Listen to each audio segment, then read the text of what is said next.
Happy New Year, everyone. This is my first cooking video of 2020. And I looked at the Wheel of Food, and it tells me I should be exploring the Panzanella salad. But it also says I should be using a frozen breakfast sausage with that Panzanella salad experiment. So let's see what we do with this. First off, let's talk about Panzanella.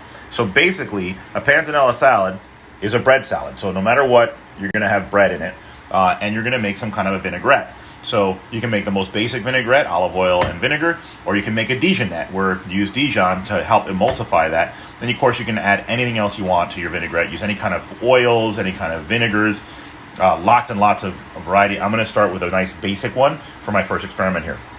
Now, it's a salad, so you typically have your salad ingredients. The most common, when I did my research, the most common ingredients was tomato and cucumber. A lot of people use onion. Now, I don't like raw onion, so what I'm gonna do is, one step is you want to cube up your bread and then toast it in the oven for 15 minutes or so at 350 with olive oil, salt, and pepper. Well, I'm gonna go ahead and add the shallot to the oven, and that way it won't be raw. So then that, I think, will only make the flavor taste better. Now, when the Wheel of Food told me breakfast sausage, I was like, well, that's a strange thing.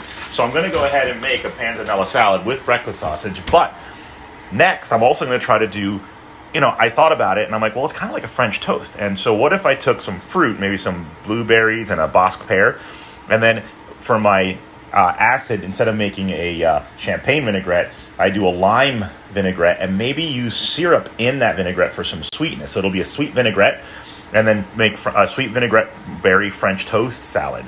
So I'm going to try that. And finally, a breakfast Panzanella went through my head. So again, I could take the bread, but this time, let's think about an egg and cheese sandwich. So I could make eggs and the sausage, and then I can take my bread and maybe some shredded cheese. And with all that, I can then make a egg and cheese Panzanella salad. And of course, here's what I got, a pork sausage link for the breakfast sausage part. So let's get the first experiment, which is just a basic Panzanella using sausage. Now, the first thing you want to do is get that oven preheating so that you can make your bread part, and for me, the shallot part. And you want to dice up your tomato and get that in salt and pepper immediately, because you want it to actually lose some of its water, and you're going to make your dressing using that tomato juice. So you can see here, my favorite technique is to just segment it into two cheeks, if you will, and then I'll dice these two pieces off of here and make nice little cubes out of that as well.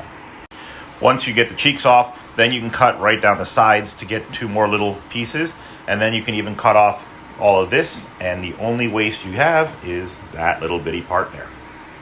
Perfectly used up tomato. Look how gorgeous this heirloom tomato is. So I love using heirlooms for especially a raw tomato application like this, right? But just look at that. It looks almost like a watermelon or cauliflower or something, but man, is it pretty. I love the dramatic colors in it. Yum-ola. Be sure to salt and pepper your tomato while it's still sitting on the cutting board, so you get maximum coverage. If you wait till you put it in your bowl, then you'll only be able to salt the top of it. Here you can see I'm using a colander, but if you don't have one, no worries. You can just put it in a bowl and fish the tomato out, and you'll have plenty of juice for your vinaigrette later.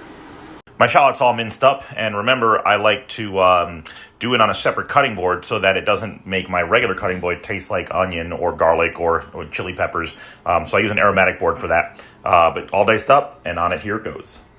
Okay, olive oil, salt, pepper, and my shallots and bread. Again, you don't have to cook the shallots, but I prefer them that way.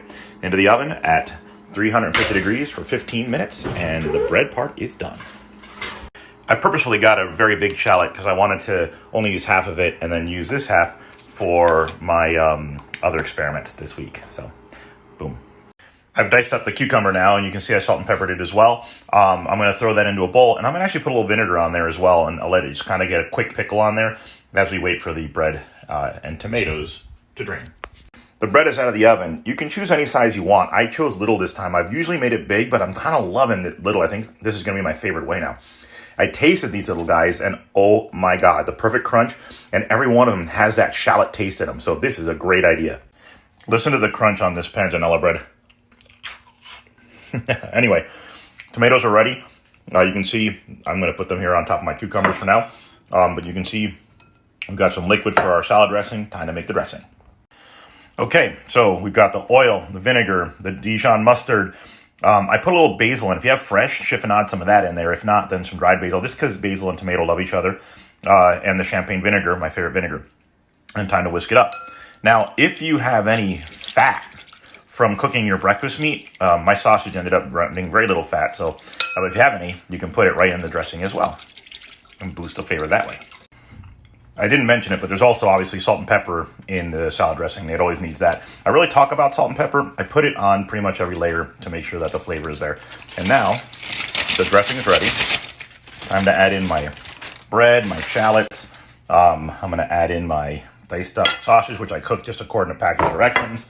And then next in goes my tomatoes. Yum. And finally, the cucumbers. Again, you can make a panzanella using any of the panzanella recipes out there or any vegetables. It's just a salad, right? But it has bread in it. Now let's toss this together and see what we've created. Well, there it is. 1 cucumber, 1 tomato, and 1 bun. That's enough for 2 people, actually. So if I was smarter, I would have put the bread in, only half of it in today, and then tomorrow use the already toasted bread to make a second one. Instead, it's probably going to get a little soggy. I'll find out tomorrow whether a second-day panzanella is okay or whether you're going to want to save that bread. I think to keep keeping the bread out is the way to go, unless, of course, you have guests. Now, the moment of truth.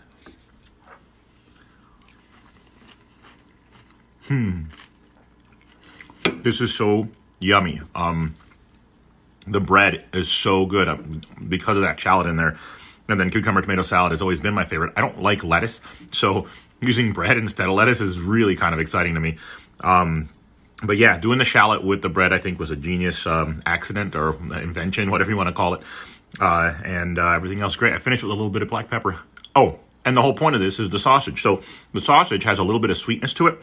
And with all these other acidic components, that little bit of sweetness that you're getting out of that sausage, especially like if you get a maple sausage, is absolutely fantastic with the vinaigrette. So try it out.